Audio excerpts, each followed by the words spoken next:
कोई मन से सेटिस्फेक्शन नहीं है, संतुष्टि नहीं है, और आजा, और जब आ गया तो संभालने में दुखी है। कभी इनकम टैक्स ऑफिसर के हाथ जोड़ता है जाके, कभी सेल टैक्स ऑफिसर के हाथ जोड़ता है, कभी छापा न पड़ जाए इसका डर। तो कहते हैं हर प्रकार से मनुष्य दुखी है। कभी रोग लग गया तो कहते हैं सबसे बड़ा सुखी कौन, जो भगवान का दास। तो नारद जी ने देखा कि संसार में सब दुखी हैं, इसलिए इनके दुखों का नाश कैसे हो सके, ऐसा मन में विचार करके मृत्यु लोक से विष्णु लोक को गए।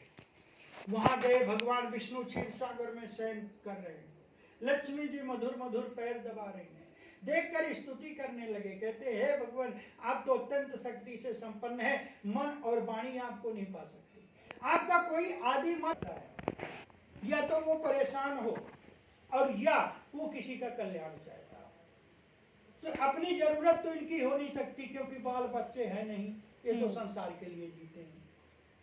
तो अपनी तो जरूरत नहीं हो सकती, परेशान ये हो नहीं सकते, परंतु संसार के दुख को देखकर ये दुखी अवश्य हो जाते हैं।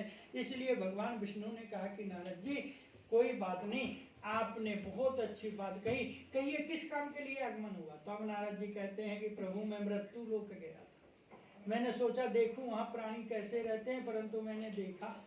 बोले क्या देखा? बोले देखा वहां हर मनुष्य अपने कर्मों के द्वारा अनेक प्रकार के दुखों से दुखी है। अब यहाँ नारद जी क्या कह रहे हैं कि मनुष्य को दुख देने वाला कोई और नहीं, पड़ोसी नहीं है। पति का दुख का कारण पत्नी नहीं, पत्नी के दुख का कारण पति नहीं, सास के दुख का कारण बहू नहीं, बहू के दुख का कारण सास नहीं, मित्र मित्र के दुख का कारण नहीं, भाई भाई के दुख का कारण नहीं, सबके दुख का कारण क्या है? निज, अपने ही कर्म। क्योंकि रामायण में बाबा तुलसी कहते हैं कि को काहू न सुख दुख कर दाता, और निज कृत कर्म भोग सब भ्राता। ये संसार क्या है? ये संसार जो है कलयुग है, कहते हैं कलयुग नहीं करजुग है। कलयुग नहीं करजुग है। ये इस हाथ ले उस हाथ दे, नेकी का बदला नेक है, बदी का बदला देख ले। शक्कर खिला शक्कर मिले, टक्कर खिला टक्कर मिले। जिसे तू दुनिया समझता है गाफिर, दुनिया नहीं सागर की मझधार है। औरों का बेड़ा पार कर तो तेरा बेड़ा पार है। कर्म युग है। तो जो जस करहि सो तस फल चाखा। पूर्व जन्म के कर्म का फल अब भोग रहे हैं। जब हमारा कर्म फल समाप्त हो जाएगा तब हम इस संसार से अलविदा ले लेंगे। कोई कितना रोक ले, रुक नहीं सकते जब तक हमारा कर्म से प्राप्त होगा। तो बहुत लोग कहते हैं कि अरे मरने के बाद किसने देखा, स्वर्ग और नरक इसी संसार में है। अच्छा समय कट जाए, अच्छा परिवार मिल जाए, अच्छी पत्नी हो, अच्छे बच्चे हों और गुजारे लोग लायक धन हो, बस यही सबसे बड़ा सुख है। बाकी और किसी को क्या लेना है।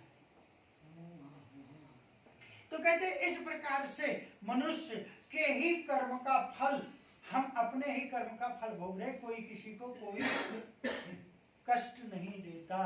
तो कहते हैं मनुष्य मृत्यु लोक में सब अपने कर्मों के द्वारा दुखी हो रहे हैं। तो प्रभु आप तो जगत नियंता है, जगदीश्वर है, आप तो नारायण हैं, कृपा करके बताइए थोड़े से यत्न करने से कैसे सभी दुखों का नाश हो सके। भगवान विष्णु मन में विचार करने लगे कि देखो नारद जी चाहते इनका कल्याण हो, परंतु हर्रा लगे न फिटकिरी रंग चोखई आवे। ज्यादा प्रयास भी न करना पड़े, ज्यादा खर्च भी न करना पड़े, ज्यादा टाइम भी न लगे और काम अच्छे से हो। भगवान विष्णु ने कहा नारद जी आप तो संसार की भलाई के लिए पूछ रहे हैं, आपका अपना निजी स्वार्थ नहीं है और इससे संसार का कल्याण होगा। और तुम मेरे पास आए हो तो मैं बताता हूँ स्वर्ग लोक और मृत्यु लोक दोनों में परम दुर्लभ एक सत्यनारायण भगवान की पूजा की संपूर्ण तैयारी करें। तैयारी में विशेष क्या बताया, पूजा सामग्री तो इंक्लूड है, उसके साथ केले का फल, घी, दूध, गेहूं का चूर्ण, आटा गेहूं का मिल जाए ठीक है, नहीं मिले तो साठी चावल का चूर्ण, पहले के समय में गेहूं कम होता था, पर वो मोटे वाला लाल दाने का करधना चावल होता था, वो 60 दिन में पकता था, इसलिए उसे साठिया भी कहते थे। बाप रे। उस साठी चावल का चूर्ण, शक्कर, गुड़ सब भक्षण योग पदार्थ जमा करके सत्यनारायण भगवान को अर्पण कर देवे और नृत्य गीत आदि का आचरण करते हुए समय व्यतीत करें। और कहते कल काल में यही सरल भगवान की पूजा का सरल उपाय है। अगर ऐसा करते हैं तो मनुष्य आयु पर्यंत सुख भोग कर मरने के बाद मोक्ष को प्राप्त होता है। तब कहते हैं महाराज, क्या किसी ने इस व्रत को किया, क्या उसे मोक्ष प्राप्त हुआ? तब कहते हैं कि हाँ किया ना। बोले कौन? बोले कहते हैं एक ब्राह्मण था, रोज भिक्षाटन करता था, पर गुजारे योग उसे धन नहीं प्राप्त होता था। तो एक दिन सत्यनारायण स्वयं एक ब्राह्मण का रूप धारण कर उसके पास गए और आदर के साथ पूछा कि हे विप्र, नित्य दुखी हुआ पृथ्वी पर क्यों घूमा करता है?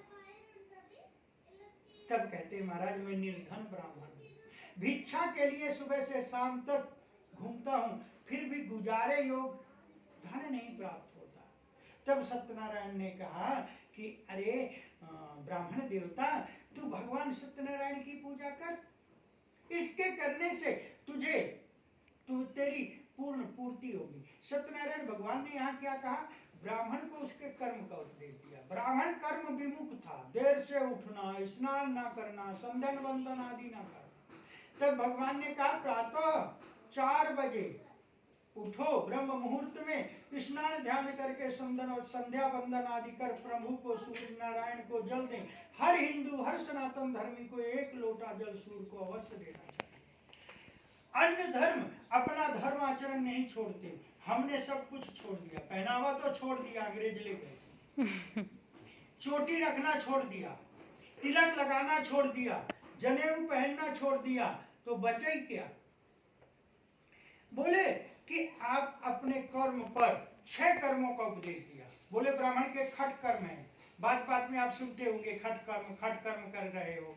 खट कर्म का मतलब 6 कर्म। वेद में साको खा कहा है, काखा संयोगे छा बनता है व्याकरण में, इसलिए उसे साको खा भी कह देते, खट कर्म भी कह देते हैं।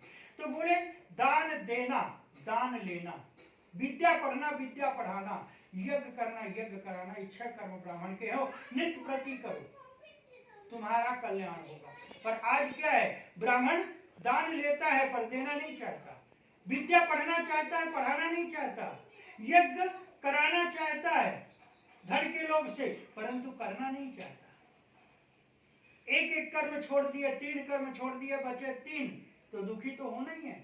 इसलिए 6 कर्मों का उपदेश दिया और सत्यनारायण भगवान वहां से अंतर ध्यान हो गए। विप्र ने कहा, मन में सोचा कि जिसको वृद्ध ब्राह्मण ने जिस व्रत को बताया है मैं उसे करूंगा।